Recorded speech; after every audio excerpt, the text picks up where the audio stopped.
morning, everybody.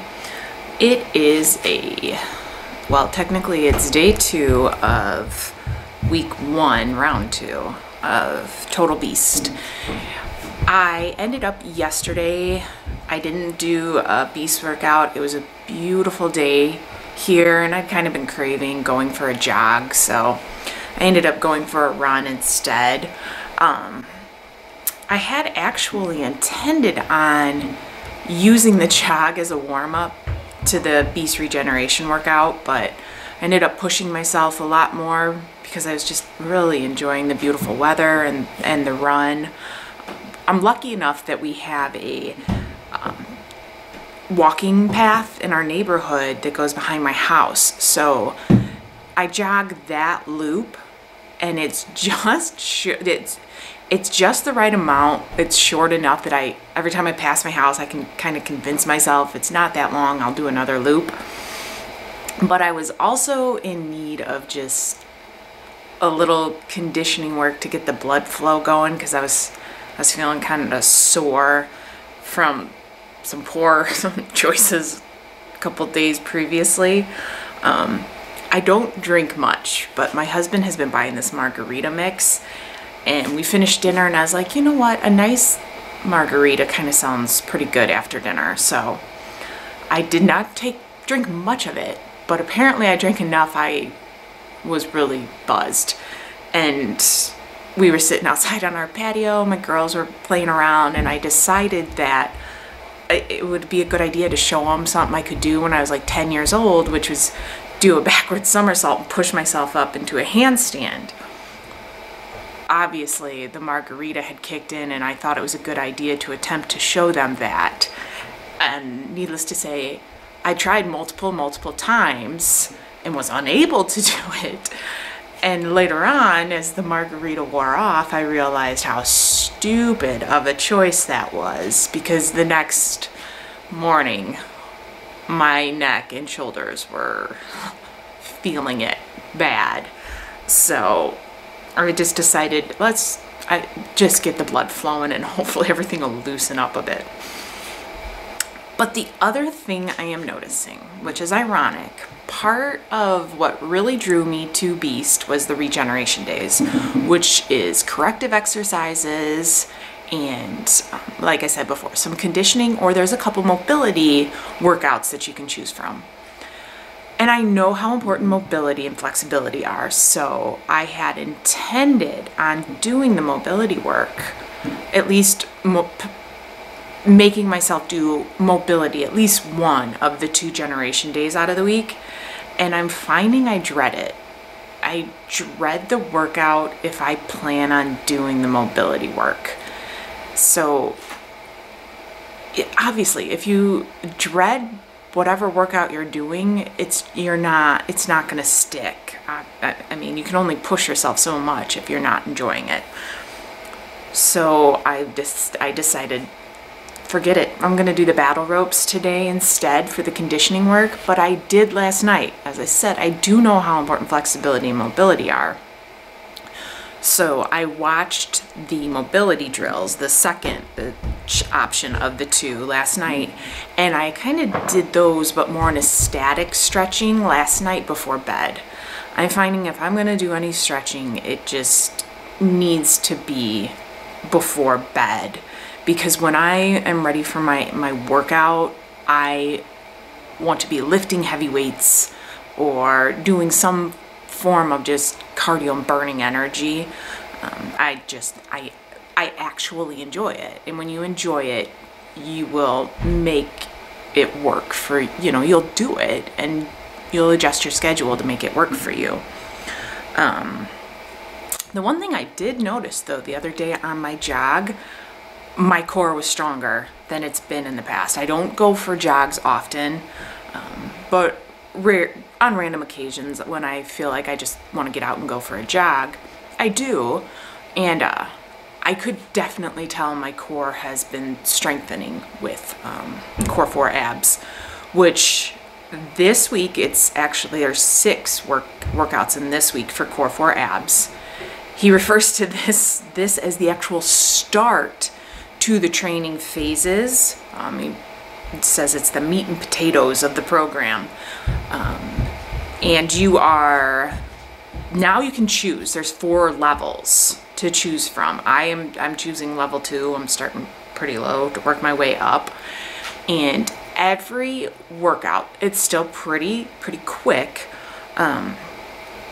Every workout will touch on each of the 4 zones, and it will incorporate every function of the core. Not necessarily every zone will focus on every function, but every function will be worked in to the single workout, and you'll hit every zone of the core.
I swear this is the move.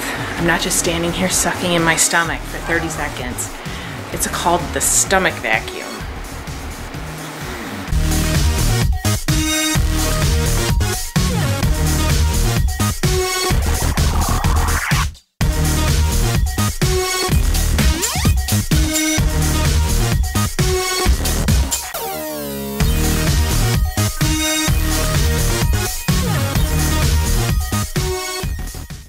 This was definitely one of those core workouts where I don't know if I was feeling what I was supposed to be feeling. I kind of felt just lost most of the time, but what are you gonna do?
Hey guys, so you just saw the second round of Beaxst week 1 and the completion of week 3 of Core4 abs.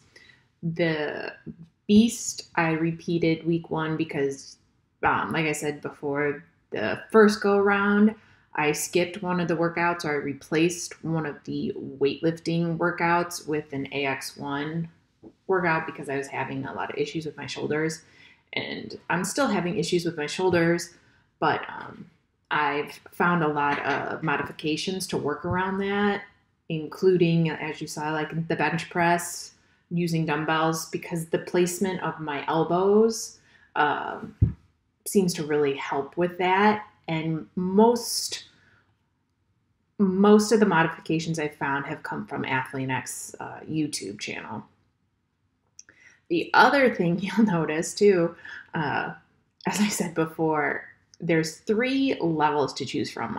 With Beaxst, there's base, beast, and total beast. I am doing base mode, but I'm doing base mode with modifications, so we'll call this beginner base mode because a couple of the exercises, like they want you to do weighted chin-ups. I don't need any extra weight to lift. Lifting my own body weight is plenty.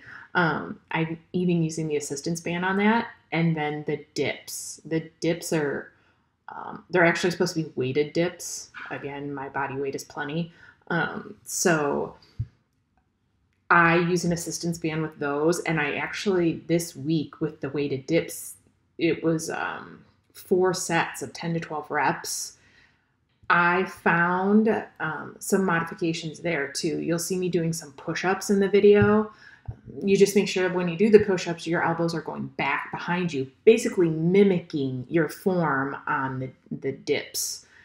Just building my way up. Obviously, take your time. Don't want to injure myself.